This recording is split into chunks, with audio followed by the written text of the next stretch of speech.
a guy who I thought briefly in the past was okay, right? Okay, you know what? He makes some decent points. You know, not the most nuanced arguments, but he says smart things from time to time. Genuinely right on a lot of issues, or, you know, basically right on a lot of issues. Toure of MSNBC. Toure, why don't you go ahead and tell me your thoughts on Obama's drone policy? Take it away.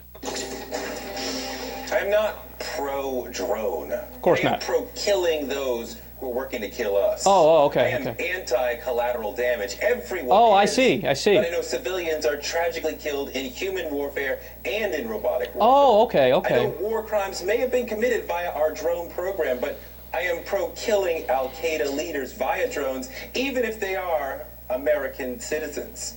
The authorization for use of military force gives the president the power to use all necessary force to prevent future attacks. And given that, you cannot join al-Qaeda in a time of war and traitorously plot against us in a foreign country and expect constitutional protection. If you are in al-Qaeda working to kill Americans, you should be killed. Anwar al-Awlaki, an operational figure involved with multiple attacks, a man convicted in absentia by a Yemeni court of belonging to al-Qaeda and committing murder, a man hiding in a tribal area from which American soldiers may have not been able to escape, that American citizen should have been killed. Abdul Rahman al-Awlaki, his 16-year-old son, was not in al-Qaeda. He was killed while looking for his father, who died 2 weeks earlier.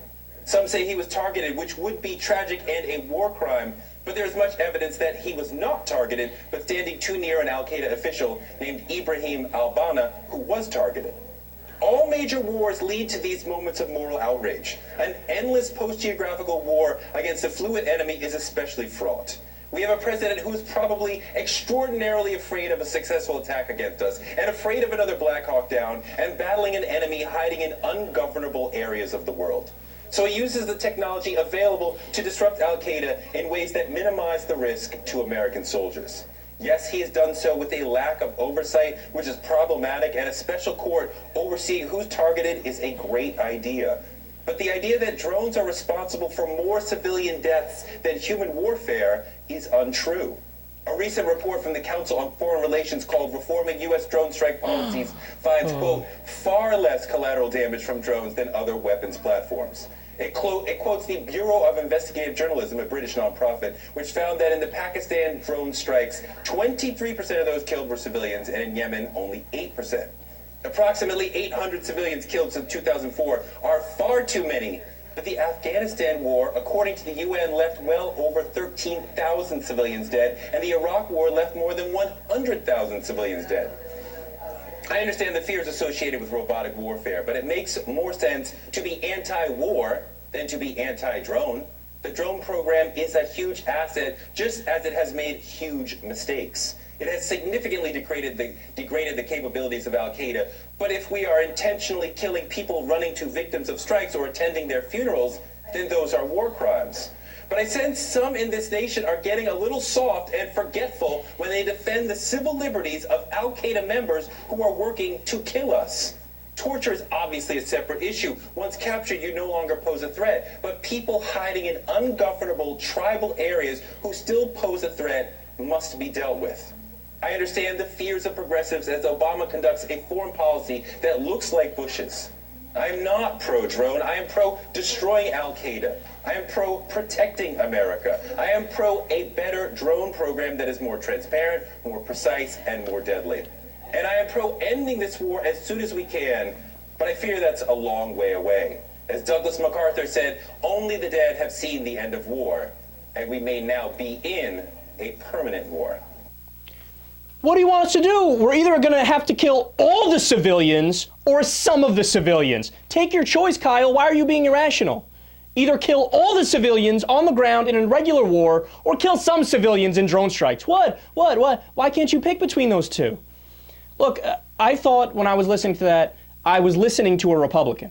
I thought that was Sean Hannity, right? All of the typical Republican arguments they used to make for Bush and torture. You're going to have to fight them over there, so you don't have to fight them over here. The war might have to be endless. Look, I don't know. I'm just saying it's probably going to be a long time. It might have to be endless. Did you notice the one word missing from Toure's entire little pathetic spiel? So, the Al-Qaeda members that are going to kill us, and I'm pro-killing Al-Qaeda. Right, Toure, and I'm against killing Al-Qaeda. You know, I want to have a picnic with them and sing Kumbaya and have rainbows and puppies. The one word missing from his entire spiel was alleged. Alleged. That's the whole point of our government, is that we have a system of laws, not a system of men.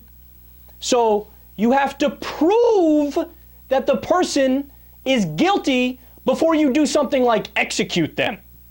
But Toure just throws that all out the window when it's his boy that's in office. When it's his team, the blue team, all of a sudden I go on defense as opposed to being consistent and actually fighting for civil liberties and the Constitution.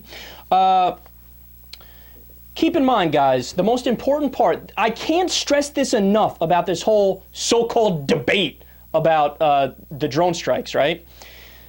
This is the same government that released over 100 people from Guantanamo Bay because they were innocent. They spent years in there and they eventually had to release them. Why? There was no evidence of any wrongdoing. This is the same government that kept Murat Kurnaz detained, and they tortured him, and they had him detained for years. He was completely innocent. Look, don't take my word on it. Do a little Google search right now. Pull up a tab, type in Murat Kurnaz. What does Murat Kurnaz teach you? By the way, there's an even bigger story. This is the same government under the Bush administration that paid the Pakistani government to send us Al-Qaeda members, wink, wink. They just went out and rounded up protesters and shipped them over to us, right? This is the same government that made all of these tremendous mistakes. And yet Toure is saying, lay off, what are you doing? Trust the government to kill the right people. It's so mind-numbingly stupid, I don't even know why I'm bothering to respond. Look, the Stanford and NYU study said that, again, between 400 and 800 civilians were killed with drones. 176 of them were kids. And I love the argument from the Obama administration. No. Look, we don't need a declaration of war to do drone strikes. It's not a declaration of war, right? Could you imagine Iran does a drone strike in Missouri, and then we're about to attack Iran, and a senator gets up and says, no, you don't understand. It's okay, it's just a drone strike. It's not an act of war. Yeah, really, really brilliant argument from these people, let me tell you. But look, when I was listening to this, I came to the conclusion, that's it. Toure is just a disgusting partisan hack. That's it, right? Whatever respect I had for him is gone. And I couldn't get out of my mind two specific scenes from movies that it reminded me of. The first one, 1998, Denzel Washington, The Siege. Listen to how appropriate this sounds. Are you people insane? What are you talking about? Time has come for one man to suffer in order to save hundreds of lives. One man. What about two? What about six? How about public executions, huh? Feel free to leave whenever you like, Agent Hubbard. Come on, General, you lost, man. I'm lost, man. But you can't do this. What if what they really want? What if they don't even want to shake? Have you considered that? Huh? What if what they really want is for us to herd children in the stadiums like we're doing, and put soldiers on the street and have Americans looking over their shoulders, bend the law, shred the Constitution just a little bit? Because if we torture him, General, we do that, and everything that we have bled and fought and died for is over. And they've won. They've already won.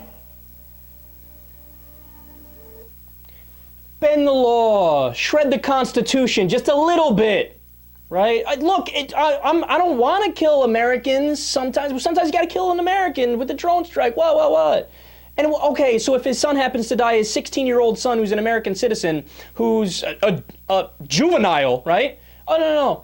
If he ends up dying in a drone strike, well, what happens? It happens. Well, just don't worry. Don't look at the Constitution. Habeas corpus, due process. Don't worry about it. Shred.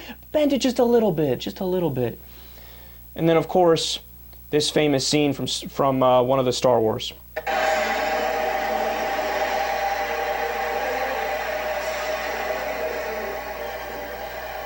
this is how liberty dies. With thunderous applause. This is how liberty dies, with thunderous applause. Toure cheering his team on as they commit the same, if not worse, crimes against civil liberties and the Constitution as the Bush administration did.